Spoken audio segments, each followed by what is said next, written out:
Hello বন্ধুরা, কেমন আছো? আশা করি ভালো আছো, সুস্থ আছো আর সাবধানে আছো। আর আরেকটা কথা বলি, যে যেখান থেকে দেখছো, বড়দের অসংখ্য প্রণাম, ছোটদের ভালোবাসা দিয়ে শুরু করছি। আর আজকে যাকে নিয়ে বলছি, সে হচ্ছে দুটো বান্ধবীর ভাঙন। দুটো বান্ধবীর ভাঙন, দেখো, ভাঙন কেউ ধরাতে পারে না, এটা ঠিক।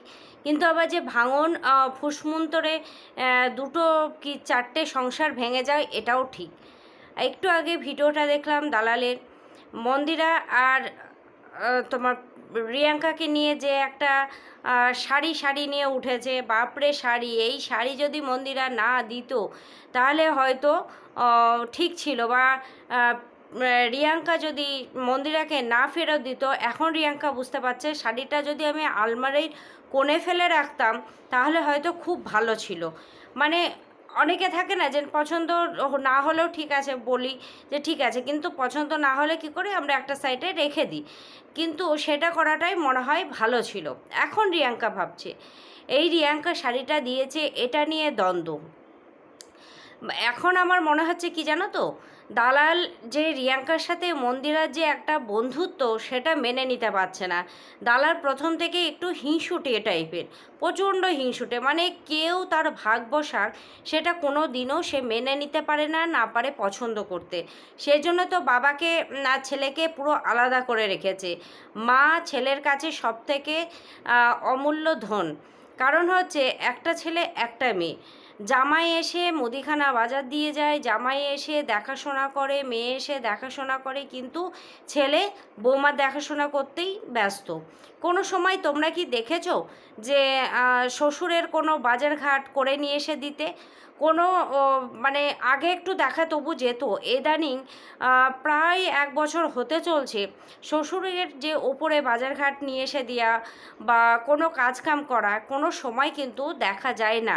এমনকি ওর হাজব্যান্ডকে ওপরে পাঠায় না, দেখে মনে হয়। কারণ হচ্ছে, যদি আগে যেমন মাছ টাছ নিয়ে এলে ভাগ করে দিত, জল নিয়ে এলে ওর বর নিয়ে যেত, বলতো উপরের জল নিচের জল, সে তো এখন কিন্তু ওগুলো কিছুই দেখা যায় না।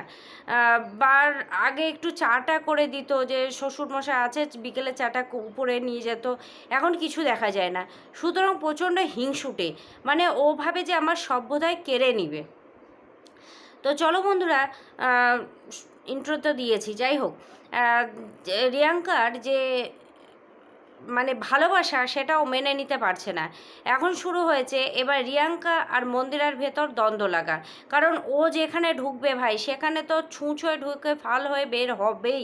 ও হচ্ছে এমনই মেয়ে, প্রত্যেকটা সংসারে ও যখনই ঢুকেছে তখনই কিন্তু ঝামেলা ঝামেলা অশান্তি হয়েছে, সরি, ঝামেলা অশান্তি হয়েছে।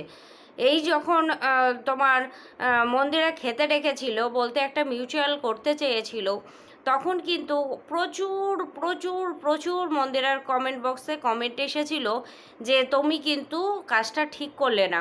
তুমি ঠিক আছে, যদিও করেছো ঠিক আছে, একটা মিউচুয়াল করে নিয়েছো ঠিক আছে, কিন্তু বিশ্বাস করে কোনো সময় জাগা দিও না। কই রিয়াঙ্কা যখন আসে, কেউ তো কমেন্ট বক্সে বলে না যে রিয়াঙ্কাকে বিশ্বাস করে জায়গা দিও না, রিয়াঙ্কাকে তুমি রিয়াঙ্কার বাড়িতে জায়গা দিবে না, বা রিয়াঙ্কার বাড়িতে তুমি গিয়ে থাকবে না।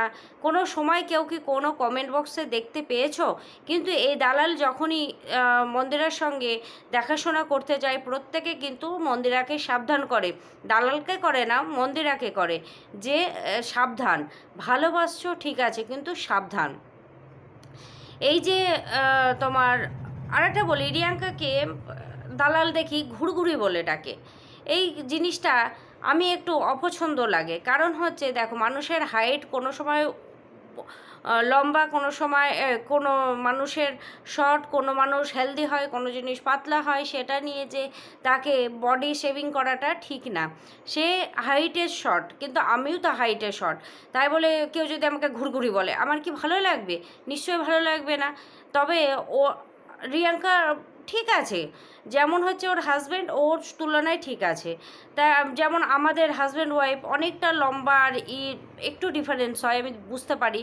কারণ ও লম্বা, আমি অতটা ওর হাইটের না। তবে কেউ যদি আমাকে কিছু বলে তাই সেটা নিশ্চয়ই আমার ভালো লাগবে না, সেই রকম বলছি। তো দালালের বড় কিন্তু ন্যাটা। এখন তো সেটাই বলতে হবে, যে যেমন তাকে তো সেভাবে বোঝাতে হবে। দালালের হাজব্যান্ড কিন্তু খুব একটা যে লম্বা তা না, দালাল লম্বা, কিন্তু দালালের যে হাজব্যান্ড সে কিন্তু লম্বা না। তাহলে দালালের বরকে এখন থেকে তোমরা প্রত্যেকে যারা যারা দেখছো ভিডিও বা যারা কন্ট্রোভার্সি করবে ভাবছো, তারা প্রত্যেকে বলবে নাটা। কারণ দালালের বর নাটা, নাটা বললেই হয়তো তার ভালো লাগবে। তার ঘরটা একবার দেখে না তো, যে না আমি বলছি তো আমার ঘরেও তো একটা নাটা আছে, তাহলে আমি কেন বলবো, আমি কেন বলবো? কারণ আমার বরের থেকে তো আমার হাইটটা একটু লম্বা বা সমান সমানে। কারণ স্বামী স্ত্রী হাইট কিন্তু সব সময় একটু কম বেশি হয়। আর স্ত্রী কম হয়, স্বামীর হাইটটা একটু বেশি হয় বা সমানে সমান হয়। এদেরকে দেখে মনে হয় বরটা বোধহয় একটু নাটা। তো তাহলে নাটাই, একে যখন ঘুরঘুরু বলতে পেরেছে। মন্দিরা, তোমাকে একটা কথা বলি, তুমি যদি বান্ধবীকে সত্যিই ভালোবেসে থাকো, এবার থেকে দালালের সঙ্গে যখন কথা বলবে, দালালের হাজব্যান্ডকে নাটা বলে রাখবে। তাহলে হয়তো ওর ভালো লাগবে, বুঝতেও খুব সুবিধা হবে যে কাকে বলছো। কারণ বান্ধবীর মান সম্মান তুমি নাকি ডুবাচ্ছ, বা তোমার মান সম্মান নাকি বান্ধবী ডোবাচ্ছে। দেখো এতদিন মন্দিরা যে একটা ভুল কাজ করেছে, সেটা মন্দিরার ভুল, সেটা ওর প্রত্যেকটা সময় বলে আমি ভুল কাজ করেছি। কিন্তু যে সাপোর্ট করেনি তাকে কিন্তু মন্দিরা শত্রুভাবে মনে করতো, এমনকি নিজের মাকেও শত্রু মনে করেছে যে মন্দিরাকে যখন সাপোর্ট করেনি। সেরকম রিয়াঙ্কা যখন সাপোর্ট করেনি তখন কিন্তু রিয়াঙ্কাকেও শত্রু মনে করেছে। রিয়াঙ্কা তখন ছেড়ে দিয়েছে, কারণ যে বোঝে না তাকে বোঝানো যায় না। সে ভুল করছে তখন তাকে বোঝাতে যাও, সে বুঝবে না। কারণ যখন নিজে বুঝবে যে না আমি ভুল করছি, তখন তাকে সে বুঝবে যে না আমার পাশে সে সময় কে ছিল, কে আমাকে ভুলটা ধরানোর চেষ্টা করেছিল, বা কে আমার আপন আর কে আমার পর, এটা সে তখন ফিল করে। কিন্তু যখন ভুল করে, যে একটা মেন্টালির ভেতর থাকে, তখন সে বুঝতে পারে না সে ভুল করছে। সেরকম রিয়াঙ্কা অনেকবার বোঝানোর চেষ্টা করেছিল, সেটা অফ ক্যামেরায়। যেহেতু মন্দিরা বলছে, সে তো নিশ্চয় করেছিল, রিয়াঙ্কা তো বলছে না যে আমি অফ ক্যামেরায় বোঝানোর চেষ্টা করেছি। মন্দিরা বলছে যে রিয়াঙ্কা অফ ক্যামেরা বোঝানোর প্রচুর চেষ্টা করেছে, কিন্তু সেটা অফ ক্যামেরায়। তো সেখান থেকে আমরাও দেখতে পাইনি যে রিয়াঙ্কা বোঝানোর চেষ্টা করেছে। কিন্তু আমরা কোনো সময় বলি না যে রিয়াঙ্কা এই সঙ্গতে সঙ্গ দিয়েছে। প্রত্যেকটা সময় বলা হয় মারু সঙ্গ দিয়েছে আর এই দালাল সঙ্গ দিয়েছে, এটা প্রত্যেকটা সময় বলা হয়। কিন্তু কই রিয়াঙ্কার সময় তো বলা হয়নি যে রিয়াঙ্কার সময় সঙ্গ দেয়।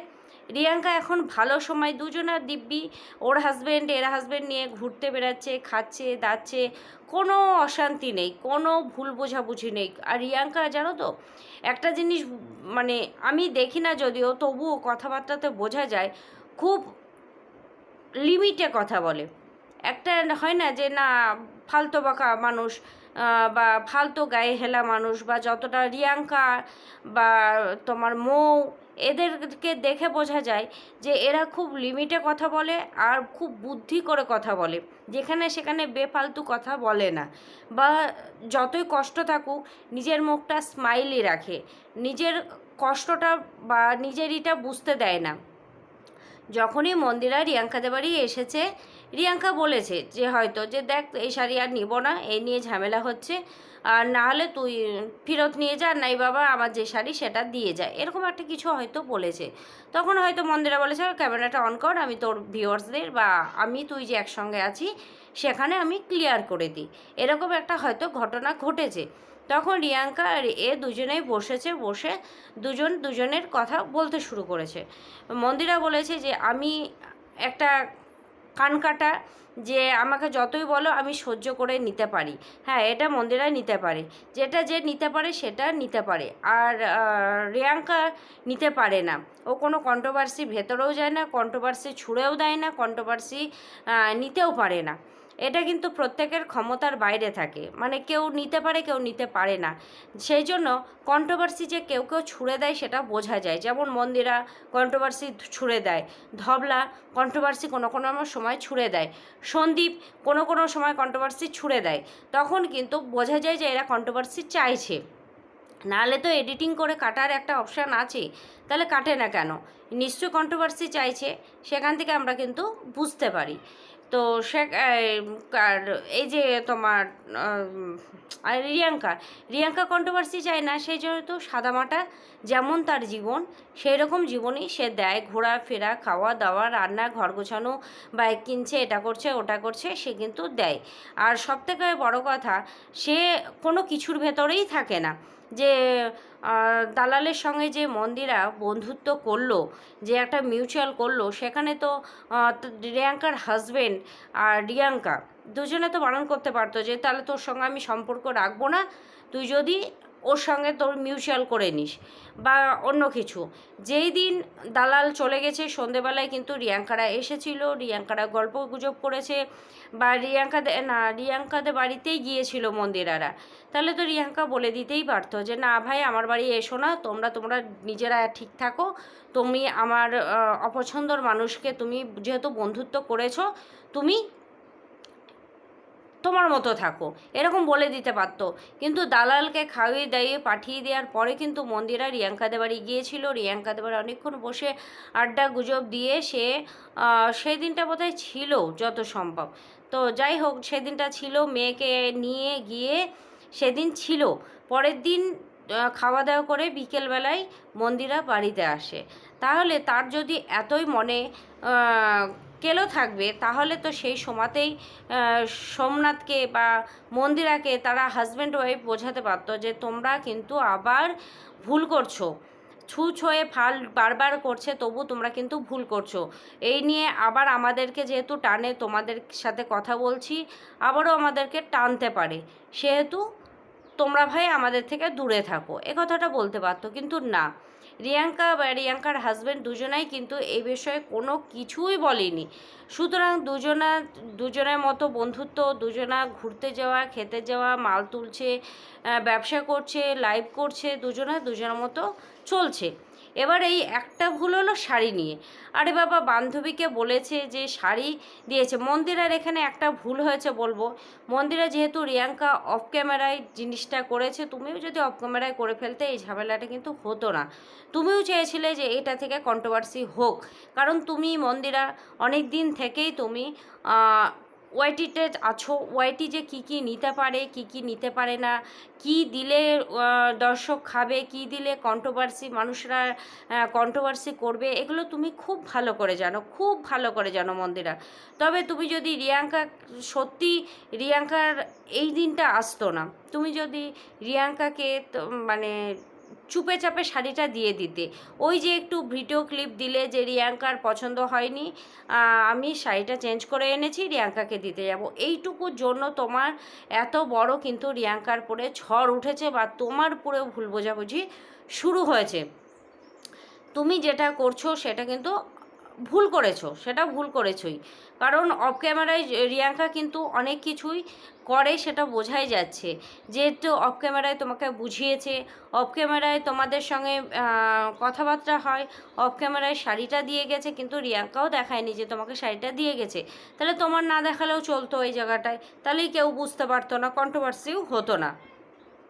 তো যাই হোক, রিয়াঙ্কার দিকে আর মন্দিরার দিকে যখন চোখ গিয়েছে, এবার ধরো আমি তো মনে মনে ভাবছিলাম যে মন্দিরা যদি দালালকে ফোন করে যে দিদি ভাই তুমি এভাবে বলছো কেন, আমার সঙ্গে রিয়াঙ্কার কেন ঝামেলা পাকাচ্ছ, হ্যান ত্যান যদি বলে, আবারও কিন্তু ভিডিও রেকর্ড, অডিও রেকর্ড সব রেকর্ড হবে, আবারও কিন্তু ছাড়বে।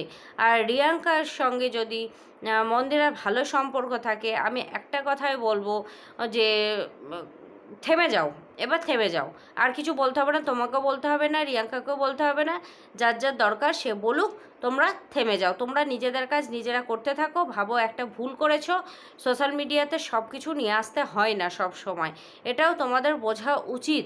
কারণ হচ্ছে সোশ্যাল মিডিয়াতে এমনই না, কিছু কিছু জিনিস কিন্তু অফ ক্যামেরাতেই রাখতে হয়। মন্দিরা তুমি ভালো জানো, তবু কিন্তু এই ভুলটা তুমি করে ফেলেছো। তো যাই হোক, যদি প্রিয়াঙ্কা নামে তুমি মন্দিরা যদি কিছু বলো যে ও কেন বললো যখন, তাহলে দেওয়াটা তো দিদিভাই উচিত। ফোন করে যদি তুমি দালালকে বলো, আর রেডি থাকবে কিন্তু অডিও কল। এই অডিও কল যখন ছাড়বে তখন কিন্তু প্রিয়াঙ্কার সঙ্গে তোমার বন্ধুত্ব কিন্তু আরও ভাঙবে। সুতরাং এখানেই স্টপ করো, এখানেই বন্ধ করো, যে যা বলেছে বলতে দাও, এইটা থেকে একদমই চুপচাপ হয়ে যাও, এটাই আমি বলবো ভালো। কারণ পায়ে পা লাগালে চললেই কিন্তু আবারও আসল মুখোশ বেরিয়ে আসবে ওর। আর নেকড়ে কিন্তু যতই ভাবুক যে আমি নিজের রূপটা দেখাবো না, তবু কিন্তু সে পারে না। যখন তার হাতে ঘা লাগে, নেকড়ে কিন্তু আসল রূপটা বাইরে বের করেই আনে। আর এই দালাল হচ্ছে নেকড়ে, এমনি ভালো, কিন্তু যখনই তুমি তার হাতে ঘা লাগিয়ে কথা বলবে বা তার বিপক্ষে যাবে, তখনই কিন্তু সে নিজের রূপটা নিজের চ্যানেলে ফেরত আনবে। তো চলো বন্ধুরা, ভিডিওটা যদি ভালো লাগে তাহলে অবশ্যই একটা করে কমেন্ট করো, আর কমেন্ট করলে কমেন্টগুলো পড়তেও ভালো লাগে। আর টাটা।